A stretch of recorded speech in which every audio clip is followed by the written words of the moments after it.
porte, quand on arrive avec nos plantes, nos terres, notre compost, pendant 3 mois, là, juste pendant l'été, est-ce que ce serait possible d'avoir ce parking-là accessible pour les utilisateurs de jardin, s'il vous plaît? Faites une demande aux travaux publics, s'il vous plaît, à une requête. Travaux publics? Oui, une requête.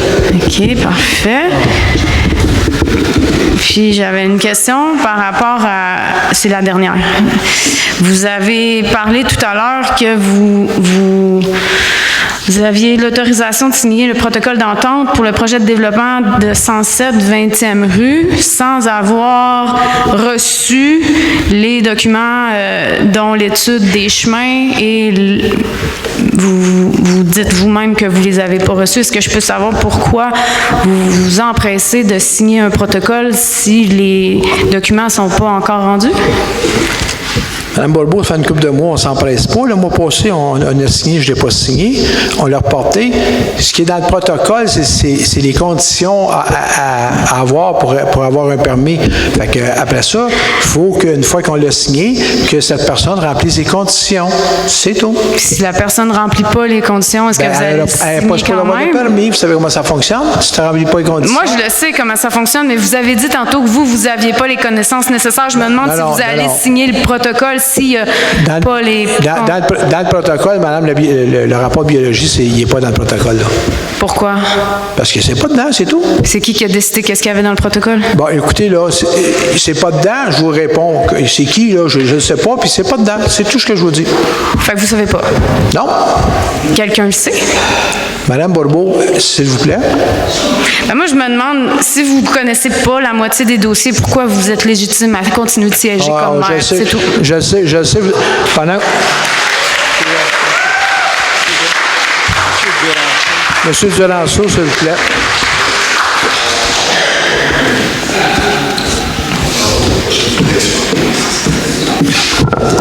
C'est pas les questions qui manquent.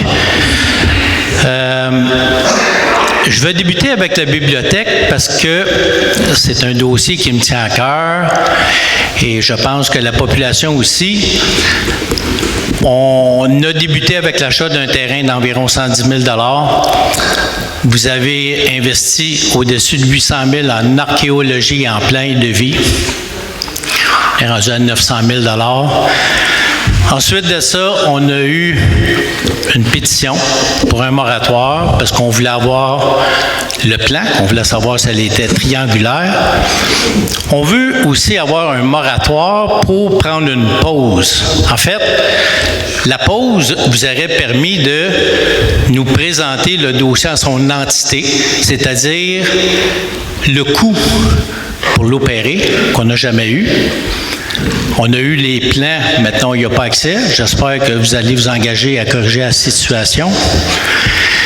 Et là, ça prend, parce que là, le moratoire, finalement, on n'a jamais eu d'écho. Et là, ça prend des vacances de la construction pour avoir finalement un moratoire d'1 mois. Prenez 1 mois pour y penser. Vous allez regarder vos options. Et la dernière fois que je suis venu au micro, j'ai eu bien de la misère à vous le faire dire, mais on a finalement su que le soumissionnaire qui, en passant, doit soumissionner lead, et c'est probablement ce qui a fait expulser tous les autres soumissionnaires, qui en restait un, qui était qualifié pour soumissionner lead.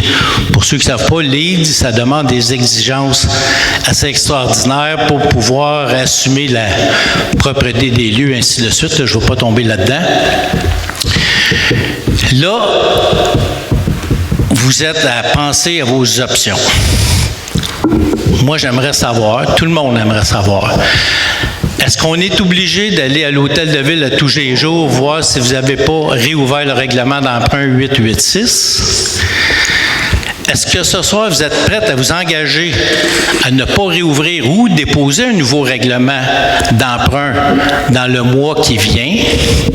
Est-ce que vous êtes prête à vous engager aujourd'hui devant l'Assemblée pour nous dire qu'il n'y aura pas soit un nouveau règlement d'emprunt qui sera déposé ou que 886 actuel ne sera pas abrogé ou modifié ou peu importe? Êtes-vous prête à faire ça aujourd'hui? Bon, écoutez, c'est le Conseil qui prend la décision, là. Premièrement, le 886, si je l'abroge, il faut que je fasse une séance du conseil. OK? Puis je vous donne ma parole, je ne fais pas séance du conseil spéciale pour faire ça. OK. Puis si je fais un autre règlement, exemple, je décide de faire un autre règlement, je vais le déposer dans une séance du conseil, avis de motion, dépôt du projet et tout ce qui suit avec. Bon, alors ça, on n'a pas besoin d'aller courroyer à l'hôtel de ville tous les jours d'ici la réunion qui, d'après moi, sera le 3e vendredi de août. Oui. Mais là où est-ce que je me pose la question, comment qu'un projet d'une telle envergure peut-il naître sans qu'on ait à tout au moins combien ça va coûter par année, combien ça coûte le rouler, le chauffage, les taxes, l'entretien, les employés, le gazon, la neige, la toiture? Ça coûte-tu 1 million par année? Ça coûte-tu 200 000 par année? On n'a jamais eu de chiffre là-dessus.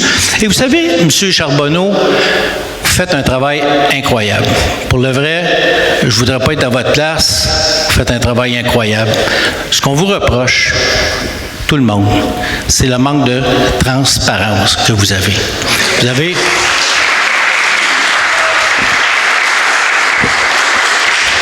C'est le manque de transparence et on a l'impression qu'on est tout le temps en train de... pas d'expression vraiment là-dedans, mais en train de s'en faire passer une petite vite à gauche ou à droite. Mais ça, c'est l'impression qu'on a. On peut, à tort ou à travers, juger oui ou non, je ne le sais pas. Mais chose est certaine, actuellement, vous avez la carte de crédit et les payeurs de la carte de crédit, c'est nous tous.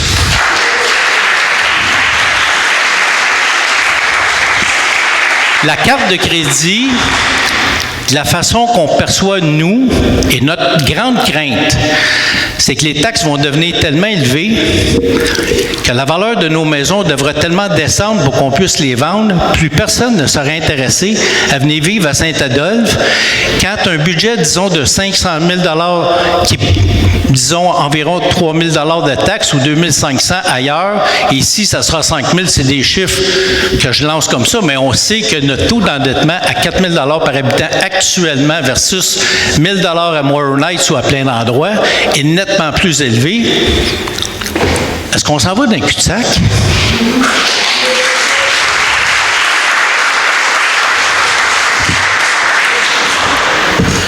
Écoutez, là, je sais que les gens, il y a des gens, puis je trouve ça bien correct, là. Je sais qu'il y a des gens qui ont signé une pétition, puis je vais vous dire pourquoi les gens, ce que je pense de la pétition, là, c'est sûr que le moratoire, je vais expliquer pourquoi il n'y en a pas. Pendant 4 ans de temps, j'ai fait le travail, puis là, la bibliothèque, c'est pas mon projet, là, ceux qui disent ça, je vois même pas la bibliothèque. Non. Regardez, vous me laissez parler, s'il vous plaît. Alors, je vais vous dire ceci, monsieur. J'ai dit, moi, là, je me démène pour la ville, puis je m'allais chercher des subventions, ce que j'ai dit que je ferais. Le palais, c'est pas mon département. Puis, je vais vous dire quelque chose. S'il y en a qui regardent, quand on a ouvert l'école, il y a eu 2 règlements d'emprunt. Un d'à peu près 175 000, puis un d'1 980 000 pour le pieutage. Le pieutage, il était nécessaire parce qu'il y a déjà eu une étude qui a été mise dans le tiroir. Puis quand on a donné le bâtiment à la commission scolaire, les autres, ils ont dit, on va avoir les études, on a donné, puis ce qu'ils nous ont dit, monsieur, si vous voulez prendre la chance de risquer la vie de vos citoyens parce que vous n'entretenez pas le bâtiment, nous autres, on ne peut pas faire ça. Fait qu'on s'est entendu pour faire un règlement pour pieuté qui était de 1 980 000. Dans ce règlement-là, par après, j'ai négocié avec la commission scolaire sur une autre façon de faire. Puis le règlement d'emprunt, on s'est entendu pour 840 000 au lieu de 1 980 000. Fait que je peux vous dire que les sommes d'argent, les projets de règlement, je les regarde, puis je travaille pour. Mais il ne faut pas penser que je me fous de tout, là, puis que je gaspille votre argent de façon inutile. Moi, ce que je remarque là, dans tout ça, si j'avais à choisir un village dans lequel il y avait une école, c'est décidément un plus pour le village. Ça pourrait influencer ma décision de déménager un tel endroit versus tel endroit qui n'a pas d'école. Ça, pour le vrai, vous avez bien investi. Les chaises, le chairlift, le 5 millions que vous reportez, je sais que le gouvernement vous a donné un deadline, on n'aura pas le choix, il faut le faire. Ça, c'est, on ne questionne pas le chairlift, on ne questionne pas l'école, on ne questionne pas, je n'ai pas vérifié, mais le changement du camion de pompier. Ce qu'on questionne, c'est un projet qui, selon moi, curieusement, j'étais à Québec, il m'a montré son iPad, il y a 650 livres dans son iPad qu'il a fait venir, gratuitement. En tout cas, quelqu'un qui a downloadé ça. Et ça me semble être... L'avenir ne semble pas être dans une bibliothèque physique. Personnellement, je pense que ça, on s'en va plus en ligne. Encore une fois, je peux me tromper, là, je vous dis, ça c'est mon opinion. De taxer les gens pendant 20 ou 25 ans avec un pavillon qui ressemble étrangement à l'ancien pavillon de la Russie. Moi, j'étais assez vieux pour être à l'Expo 67. Ça ne fait pas l'unanimité. Investissez pour des business, investissez, allez voir des entrepreneurs puis donner des crédits de taxes aux gens qui veulent venir s'installer à Saint-Adolphe, augmenter la population pour qu'on soit plus de payeurs de taxes, amener quelque chose de viable. Pour personne ne va déménager à Saint-Adolphe parce qu'il y a une bibliothèque. Personne va faire ça. Alors prenez ce budget-là, développez la ville. Arrêtez de mettre 500 000 au budget pour l'achat d'un terrain d'un nouveau garage municipal, 14 millions. Les portes qui prennent l'eau, puis la poutre qui est à changer, si on a dépensé, je dis ça de même, là, j'ai rien checké, mais mec, on a mis 3-4 millions sur le garage. D'après moi, il va commencer à être cute. Oui, ils ont mis, il y a une couple d'années, ils ont mis une couple de 100 000 là-dessus, là, puis ça, à peu près tous les 2 ans. 3-4 millions, là. Si on en met 3-4, on vient de sauver 10. Oui, mais ça fait, ils ont rallongé le bâtiment, ils ont fait le toit, puis ça fait, à tous les 2 ans, pratiquement, qu'il y a des inondations en dedans, puis que les bureaux sont scrap, il faut qu'ils sortent les bureaux, il faut qu'ils recommencent. Mais il doit y avoir un problème écoutez, on ne réglera pas le problème avec ça. Là. Non, on ne réglera pas le problème à soir, ça, c'est sûr et certain. Mais soyez certain, par contre, M. Charbonneau, on vous a à l'œil. S'il faut déposer un règlement d'emprunt pour un nouveau garage municipal, vous allez nous avoir d'impact. Pas de problème. Puis la bibliothèque, vous avez donné votre honneur, vous n'allez pas à rien, on va être là, puis on va être là. Puis, en terminant, à tous ceux qui disent oui, quand on vous écrit, la loi, non pas vous permet, mais la loi exige de répondre à ceux que vous représentez. OK? Alors, j'aimerais ça qu'on ait des réponses. Merci. Merci, monsieur.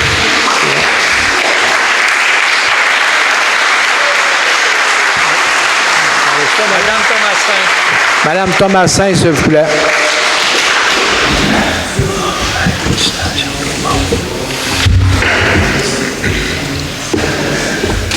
Bonsoir tout le monde. Je demeure au Petit Lac Sainte-Marie et depuis le début de l'année, donc depuis début 2023, on a vu avec la fonte des neiges que la digue qui est en aval du lac est en train de se miner. Vous avez des crevasses grosses comme ça, pas de cône. Les exutoires qui sont des TTOG, ils sont complètement transpercés par la rouille, ce qui fait miner la base de la digue encore plus. J'imagine que vous le savez, c'est un des gros événements aux travaux publics, j'imagine. J'aimerais savoir ce que la Ville prévoit faire avec ça. Excusez, madame, je ne suis pas au courant de ce que vous me dites. Il faudrait que je sois... Non, c'est sûr que je dois être au courant de ce qui se passe à voirie. Fait que ce que je vous suggère, c'est, je ne sais pas si vous l'avez fait, il faut que vous fassiez une requête aux travaux publics par écrit, puis ils vont vous répondre, ils vont vous donner un accusé réception avec un numéro, ça va permettre de faire un suivi. Je ne sais pas si vous l'avez fait ou pas. Si jamais vous l'avez fait, puis ça fait plusieurs semaines ou plusieurs mois, bien, vous pouvez m'écrire puis me donner la référence, puis je vais faire le suivi pour vous, puis je vais vous revenir. OK, je pense que je suis pas là. Moi, je ne l'ai pas fait directement, mais il y en a qui l'ont fait autour du lac, là. OK. Il y en a peut-être qui sont ici ce soir. Non, ben, en fait... s'il n'y a pas de réponse, juste me renvoyer. Normalement, ils vont vous donner le numéro, puis juste m'envoyer le numéro, puis je vais faire la vérification, puis je vais vous revenir. OK. Puis un tout petit point, lorsqu'on va en appel d'offres, avec des documents d'appel d'offres, donc le contrat de soumission, le devis, les études de sol, les plans et tout ça, ça arrive des fois qu'il y ait un seul soumissionnaire. La plupart du temps, quand il y a un seul soumissionnaire, il se doute beaucoup qu'il est le seul, parce que quand il demande des prix aux sous-traitants, ben, les sous-traitants disent, ben, tu sais, c'est juste à toi que je donne des prix. Donc, quand on est seul, où il y a de l'homme, il y a de l'hommerie, ben, on n'essaie pas de soumissionner à 10 % de profit, mais des fois à 100 % de profit. Je ne dis pas que c'est ce qui s'est passé, mais habituellement, on beurre un peu plus épais quand on sait qu'on est tout seul. Ce que je veux dire, c'est que dans le devis, il y a une partie technique et une partie administrative. Dans la partie administrative, au niveau de l'éthique et au niveau des bonnes mœurs, des bonnes manières, vous avez toujours une clause de réserve selon laquelle le donneur d'ouvrage, donc la ville, n'est pas tenu d'accepter aucune soumission, ni la plus basse, ni aucune autre. Oui. Est-ce que cette clause-là, faisait partie de vos documents d'appel d'offres? Oui. OK, donc on n'est pas tenu de donner le contrat à l'entrepreneur qui est tout seul? Non. D'accord. Merci. C'est ce qu'on fait, c'est ce qu'on est en train de faire, on étudie, c'est ce qu'on fait. Madame Geoffrion.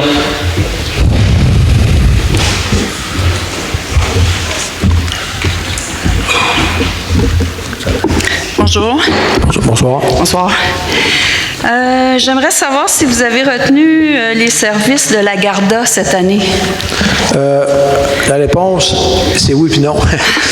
Non, c'est pas la réponse. La réponse, c'est oui. Puis l'agent a démissionné, je ne me trompe pas, la semaine passée. Puis on devrait avoir une nouvelle agence la semaine prochaine. C'est ça, hein? La semaine prochaine, on devrait avoir une nouvelle agence. Puis on va s'assurer de mettre le numéro sur le site, là, plus voyant, comme que les gens ont demandé, pour que ça soit plus évident. OK.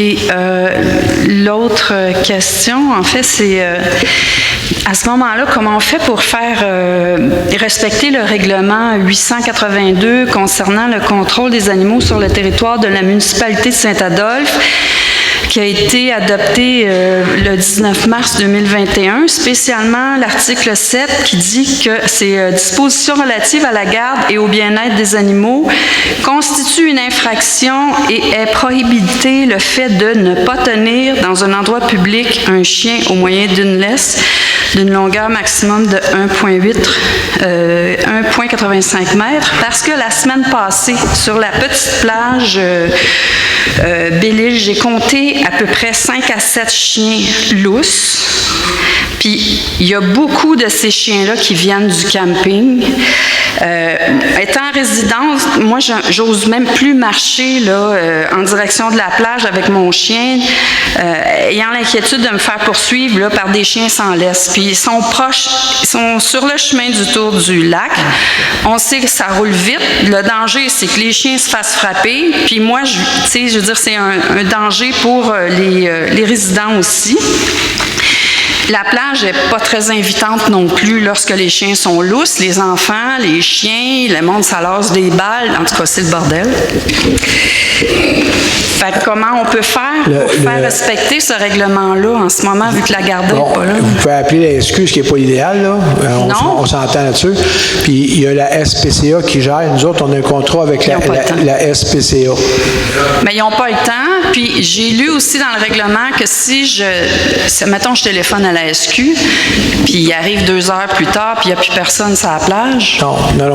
J'ai un problème, là, tu sais. Je sais, mais la loi, c'est la SQ qui fait respecter les règlements. Ouais, je comprends. Puis la SPCA vous dit qu'ils n'ont pas le temps, c'est ça qu'ils vont vous dire? Bien, c'est pas qu'ils n'ont pas le temps, mais on s'entend que oui, ça se peut qu'ils n'aient pas le temps, puis je veux dire, le territoire là, pour la SPCA est vraiment très grand. Là, oui, mais on donne des mandats pour ça. Ils sont déjà venus ramasser des chiens sur le territoire. Là. En fait, là, c'est que moi, je me demande comment on peut, et ces gens, avec la Garda l'an passé, la Garda, là, il allait sur la plage, puis il disait, va chien, attachez-le.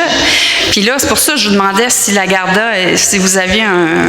Oui, ils vont venir, là, c'est une nouvelle compagnie, mais je vous dis quand même que tu as la SQ, tu as la SPCA, puis là, sérieusement, la SPCA, on les appelle pas tous les jours, là.